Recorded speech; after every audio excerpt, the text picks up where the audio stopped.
In 1965, our founding spiritual master, Srila Prabhupada, he came from India and finally landed to America. And he started off mostly preaching in New York, but then he got an invitation to come to San Francisco. And this was the time of the hippie movement, and the New York hippies and the West Coast hippies were very different. The New York hippies were more like activists, and they wanted to make a change. They're very intellectual. And the West Coast hippies were very laid back and, flowers in the hair, that sort of vibe. And there was a particular devotee. He wasn't initiated yet, or maybe he just got initiated. His name is Sam, and he became Shyamsundar, and he's done a lot for our movement. And we were about to have this big festival called the Ratha Yatra Festival. And Sam was in charge of actually carving the wood and making these deities called the Jagannath deities. And while Sam was carving this wood and actually making the deities, he was still smoking cigarettes at the time. And one time he actually left the cigarette carton on top of one of the deities' heads. It was on top of Baladev's heads. And that day, Srila Prabhupada actually happened to make a surprise visit and see Sam. And when he saw the cigarette carton, he took his cane and just whacked it. But what he told Sam was, don't give up these cigarettes. He didn't say that. He told Sam, you should smoke one cigarette less a day. And that instruction is very brilliant, because we all know if we have addictions, it's not like a light switch. But if we make small incremental steps, then we can gradually change. And for a spiritual teacher like Srila Prabhupada to give such an instruction like this, it shows a lot on his part, and it shows a lot about how we can make these small steps to quit our bad habits. And on the other side, we can make small steps to create glorious habits and do glorious things. And so that same devotee, Sam, before he actually became a devotee, he was involved in a couple of drug deals. And so one of the drug deals went bad, and the police caught him and his wife, and they were both expected to get sentenced to jail. And so the case was delaying, and at that time, they've made a lot of progress. They were becoming more spiritual. They were living in the temple. But then it finally came around, and the case got laid on them. And they were supposed to go to jail for 5 years. And they told Srila Prabhupada that. And Srila Prabhupada, they were in a lot of anxiety because they were going to jail. Srila Prabhupada tried to make them feel better. Said, don't worry about jail. Krishna was born in a jail. It's all good. And he told them that don't worry, you're going to get released a little earlier. So what happened was, when they went to jail, it was separate because it was husband and wife. So they had men jail, women jail. So when Sam went to jail, he took those same cigarette cartons and he took aluminum foil out of the cigarettes, and he would make little balls.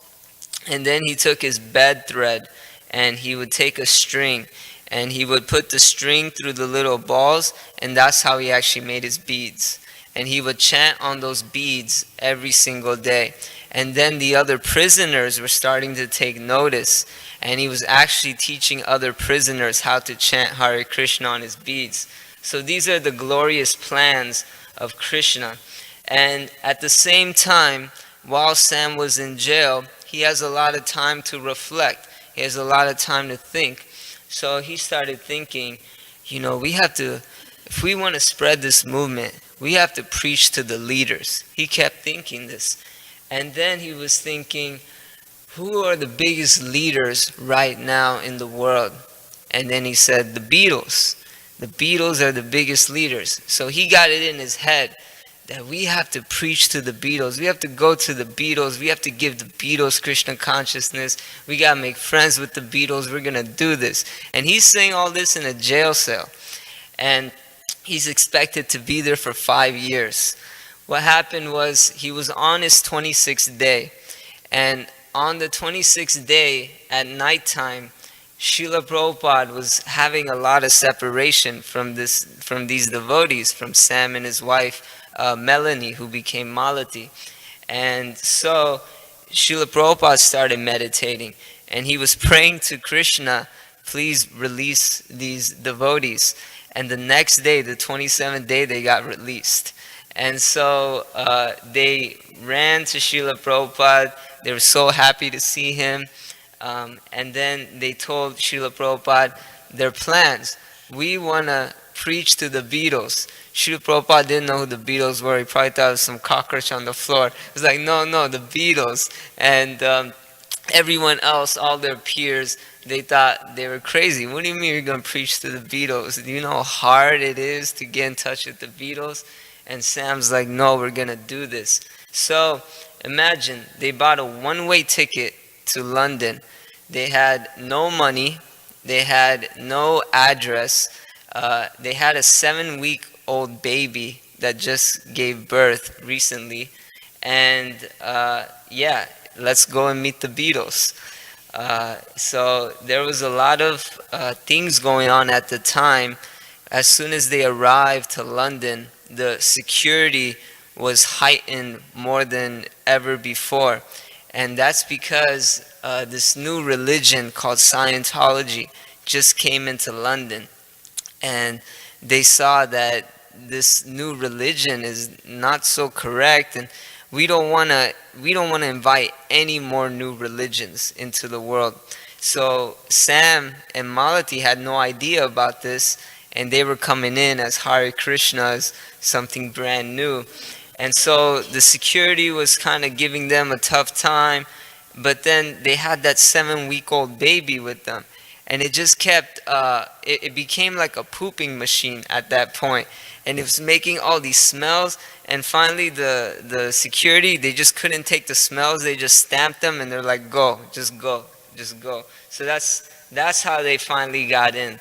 And they were now ready to make their small steps and turn them into amazing, glorious achievements. Actually, Sam, who became Shyamsundar, later on went to go write a book called Chasing Rhinos with the Swami. And that's actually what we're trying to do. We're trying to chase big things, but in small steps. And you can actually check out the book at the gift store. It's up there. So they found the Beatles recording studio. At the time it was called Apple Records. And they tried all kinds of things. They kept baking apple pies, and they kept leaving it for them at the door with addresses and everything. They would give flower garlands. They would give books to them. We just released a new book at that time. It's called Easy Journey to Other Planets. So we would give the books to them. They even made this small little toy. It was a red apple, and it had legs, and you would wind it up, and as soon as it was wound up, it would like throw the hands up and say Hare Krishna. So they were trying all kinds of things, but no luck at all. And the amazing thing about our movement, the amazing thing about Krishna, is he takes notice of the endeavor. And if the endeavor is strong enough, and if it's sincere enough, then he's going to make miracles for us.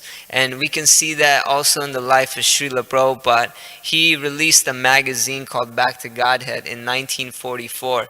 And for 21 years, nothing happened. Srila Prabhupada was going out on the streets. He was trying to give people this magazine. He even went out in 112-degree weather and got a stroke one time. So Srila Prabhupada was making so much endeavor, and finally Krishna gave him everything.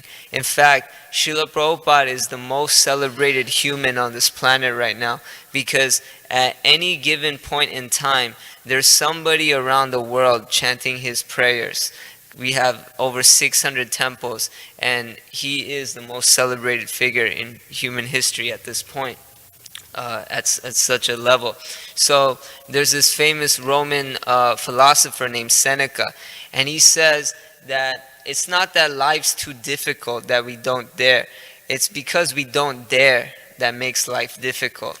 And that's the real key, that we have to chase the rhino. We have to go out for big things. So back to the story with Sam, they were trying, they were giving all these presents, nothing was really happening. Finally, one of Sam's good friends from San Francisco, his name is Rock Scully, and he was affiliated with a very popular band called Grateful Dead at the time. They came to London, and Rock Scully was able to arrange for Sam to come to this Christmas Eve party at the Apple Studios. And so Sam, he was a little late, and he had to go alone. And the reason why he was late, because he was really thinking, should I go in normal clothes or should I go dressed up in dhoti, kurta, shaved head, sika, this and that? And finally he decided, let me go with shaved head, dhoti, kurta, the traditional outfit. And actually, as he was going to the studio, he was regretting that decision. He was regretting, why did I do this? I'm gonna look funny. I'm gonna stand out. And when he got to Apple Studios, you can imagine there's a lot of security there as well.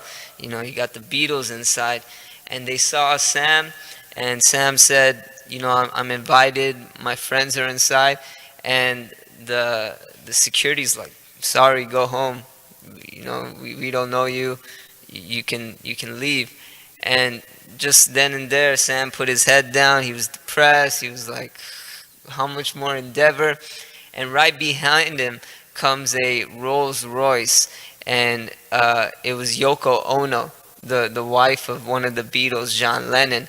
And she takes a look at Sam, all dressed up, and she says, oh, you must be one of George's friends. Come in. So that's how he got into the Apple party. And when he got into the party, he saw about 150 to 200 guests, but no Beatles. Everybody was just hanging around. And he was thinking, what's going on? Why aren't the Beatles here? And it turned out that the Beatles at the time were next door, right next door inside the building. They were having some type of press conference meeting. So everybody in the room was just waiting and waiting for the Beatles to come out. And 1 hour passed by, 2 hours passed by, and Sam, being how he is, was just sitting in a corner all alone, just waiting for the Beatles to come. And finally, one of the Beatles, he opens the door, he like looks left and right, he sticks his head out, I think it was John, and he dashes for the exit door because he didn't want to deal with the whole scene, the whole Beatlemania, and everyone's trying to chase him and he's jetting. And then a few minutes later, Ringo opens the door, he looks around, dashes for the door, and then a few minutes later, Paul does the same exact thing. Finally, George is the last one, he's left. And so George, he opens the door. Now everyone's like just waiting for, and there's like few doors, so they didn't know which one was gonna open.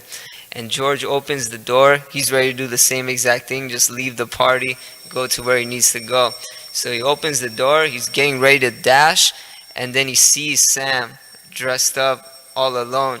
And he walks right over to Sam and he says, Hare Krishna, where have you been? I've been waiting for you. And so then he sits down with Sam and they start rapping like they're friends, like their old souls reconnected. And they actually became best friends later on. And you can imagine they're all talking and everybody in the entire room is just like frozen, just staring at them. Like, you know, they've been neglecting this Hare Krishna, and he's the one getting George's attention. And so later on, what happens is George helps this group called the Hare Krishnas become the Radha Krishna Temple Band, and he helps them produce a CD. That CD goes on to be in the top 20 charts and #1 in many other countries. And all of a sudden, You have posters all over London of the Hare Krishnas, and they sold 150,000 records. And then at one point, they were even living at John Lennon's house, his mansion. And as all this was going on, that's how Srila Prabhupada entered London. He entered London with posters of the devotees everywhere, with being on the radio if you turn it on, and going to the most important person's house, man's house, John Lennon at the time. And it was a big thing for Srila Prabhupada because, as you know, as far as history goes, that the British invaded India and they had a lot of influence on India. And Srila Prabhupada went to a Scottish church. He grew up with British India, and even his spiritual master tried to send devotees to London, and they failed back in the 1930s. So for Srila Prabhupada, 30-40 years later, to arrive like this to London, you can see how Krishna has opened the doors, how he has released the gates to magic. And then they go on to create a big temple in London. George Harrison helps them produce one of the most popular books we have. It's called the Krishna book, and it has all the life stories of Krishna. And then finally, George Harrison releases one of the most famous songs in the world. It's called My Sweet Lord, and it has the Hare Krishna chanting at the end. So this is what we can see from a single desire at a jail cell to this. Just see the endeavor, the miracles that happen. Small steps, small drops wear away big stones, and this is how miracles are really achieved. So we should connect our productions. We should connect whatever it is we're trying to produce in this world for Krishna's desire. And if we connect in that way, in that path, then we can achieve a lot in this world. Like mankind has crossed over the deepest oceans, and they've climbed the highest mountains, and they guided vehicles outside of the solar system. So impossible is nothing, and we can achieve a lot if we really put our minds to it. Small steps equal chasing the rhino. But it's also really important to note that we might have high achievements in this world, but we have to make sure also our inner qualities match up with those high achievements. Because if the achievements are there but the qualities are not there, then we have a problem. When it comes down to it, our qualities are our achievements, and that's what we should really focus on. That's how we need to plug in to spiritual practice, to spiritual life. And there's a very famous verse in that book, the Srimad Bhagavatam, the 18,000 verse book. It goes, Shushu Shostadadanasya Vasudeva Kataruchi Shan Mahat Sevaya Vipra Punya Tirtha Nisevanat.